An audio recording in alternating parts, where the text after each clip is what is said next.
Hey guys நான் நிரு Sunday morning இட்லியும் கறி குழம்பும் இல்லைனா அந்த டேவே ஃபுல்ஃபில்டாக போகாது. அதே மாதிரி இன்றைக்கி மார்னிங் இட்லியும் கறி குழம்பும் செஞ்சாச்சு. ஆஃப்டர்நூன் லஞ்சுக்கு பார்த்திங்கன்னா மட்டன் பிரியாணி எங்கள் மாமியார் ஸ்பெஷல். நல்லா உதிரியாக செஞ்சுருந்தாங்க. மட்டனும் வந்து நல்லா வெந்திருந்துச்சு. நல்லா சாப்பிட்டு முடிச்சுட்டு கொஞ்ச நேரம் ரெஸ்ட் எடுத்துகிட்டு ஒரு குட்டி ட்ரிப்பாக வந்து கும்மிடிப்பூண்டி கிளம்பி போயிட்டோம்.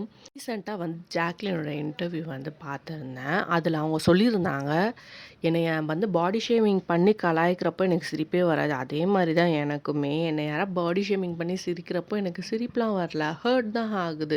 ஏன் இந்த மாதிரி சொல்கிறீங்க? மற்றவங்களுக்குலாம் நான் போய் எதுவுமே சொன்னதே கிடையாது. என்ன சொல்கிறவங்களுக்கும் நிறைய குறைங்கள்லாம் இருக்குது. அந்த குறைய நான் என்றைக்குமே வந்து சுட்டிக்காட்டி சொன்னதே கிடையாது.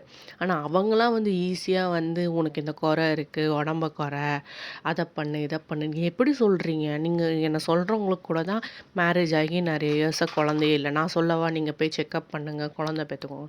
அது சொன்னால் ஹர்ட் ஆகும் தானே வாயை மூடிட்டு நாங்களும் எங்கள் வேலையை பார்த்துட்டு போகிறோம். அதே மாதிரி உங்கள் வேலையை நீங்கள் பாருங்கள்.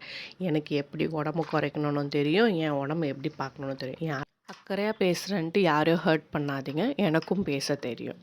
ஆனால் நான் பேச மாட்டேன் யாரும் ஹர்ட் பண்ணுற மாதிரி. பை காய்ஸ், நெக்ஸ்ட்டில் பார்க்கலாம்.